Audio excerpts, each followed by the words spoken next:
Hello and welcome to Lemon Studios, where we talk anything and everything entertainment. I'm of course Lemon himself, Zeke Lemon, and this is my revisit of Marvel Studios' Doctor Strange.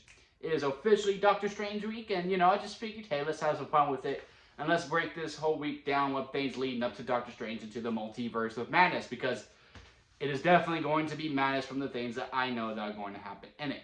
So we're going to kick it off with Doctor Strange, and then we might do WandaVision, we might not. It's just 9 episodes. I love the show. It's my favorite Marvel show of all time, depending on the Moon Knight finale. But it's 9 episodes. That's a lot to rewatch. And I just thought of this in the spur of the moment, so we'll see. But we are going to watch the What If episodes, mainly the ones that are mainly Doctor Strange focused, or adjacent to the movie. Like I saw the zombie one. We'll probably do the zombie episode. We're obviously going to do the one where he gets in the time loop.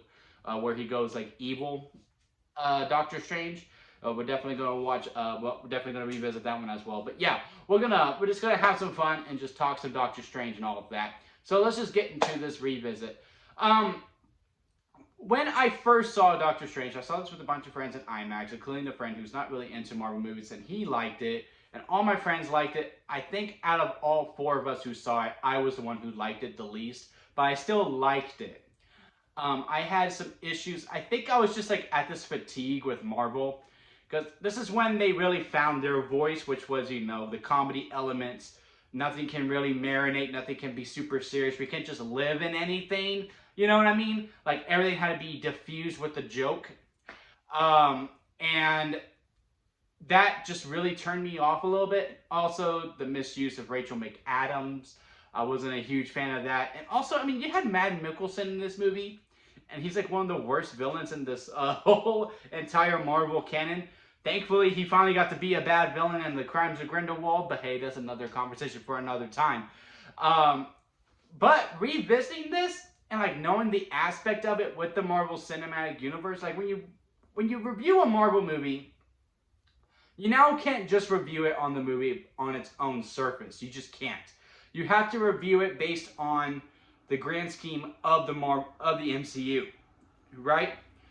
And man, on rewatch, movie's elevated. To me, it's still in the mid card. I'm not gonna say mid because mid is so overused. It's still in the mid card, not quite main event, not in the top 10 Marvel movies of all time. Not even the best origin story, but it's a lot of fun and it's really good. It's really good story based. And a lot of good elements leading up into what is going to be Marvel, the Multiverse of Madness. And because they talk about the multiverse a lot, like from the get-go. Like there's like, oh yeah, it's from all these different dimensions and all this stuff. Like they knew what they were doing from the get-go and where they wanted to go with this character and overall with the MCU.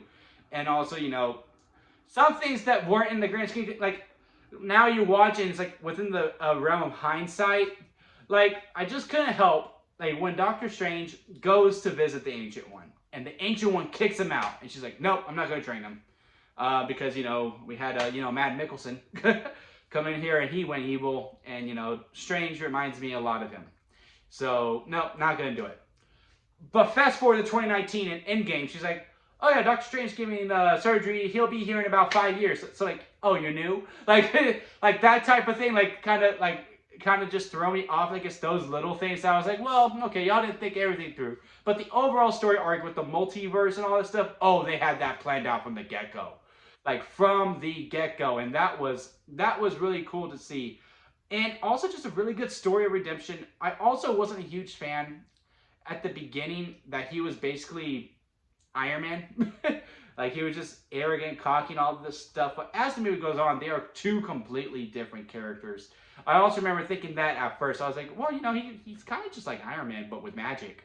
But watching, not just in hindsight of the other movies, but also in this movie, it's completely different. Because as opposed to Tony, who is pretty much arrogant the whole entire way through. Yeah, sure, he learns how to be a little bit humble, but he's still arrogant throughout. Strange, he calms down. He calms down. Like, sure, there's still that arrogance of him, but when you're a doctor, you're always going to be a little arrogant. No disrespect to my fellow doctors. I have a very good friend who is trying to be a doctor. I have no issue. You're saving lives. You're going to have some arrogance. It just is what it is.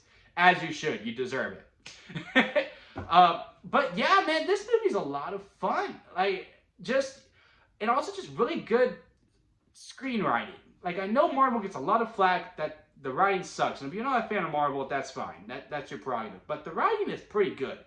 Like, just really human, too. Besides the one between Tree Ejiofor and Benedict Cumberbatch when they had their argument and they just start yelling randomly. That turned me off. I wasn't a huge fan of that. But, like, when Strange loses his hands and Rachel McAdams' character comes in and they have a conversation and, you know, he just destroys her verbally. And she just goes, all right, bye. I'm going to head out. Like, not going, like, in another movie, within another director's hands, and another actress's, and another actor's hands, in a multiverse, if you will. That's one of those, I don't want you, and then the other person goes, well, I'm the best you got. Like, it's one of those types of scenes, and you just, like, roll your eyes. But no, they took it very human-like, which is like, I'm just going to take the high road. You're obviously in a bad place. I'm just going to go. We're never going to speak again. Until, you know, later on in the movie. But yeah, sure, I still have the same issues that Matt Nicholson is not used well and Rachel McAdams isn't used well. But as I'm doing this rewatch, I'm like, well, where would you put them? Because you need to show the mirror dimension and show how powerful that is. You need to show Steven's training and how good he is. Also, I really like how they didn't do the whole classical, well, he's facing a villain who has the same powers as him, but they just found out immediately while we spent like a good 3/4 of the movie, him learning his powers. Yes, he still faces a villain with the same powers, but he's been in the game before. I also appreciated that. And the scene with him and the Ancient One, like, oh, I took a life, like, when he signed up, like, I signed up to save lives, so I take him.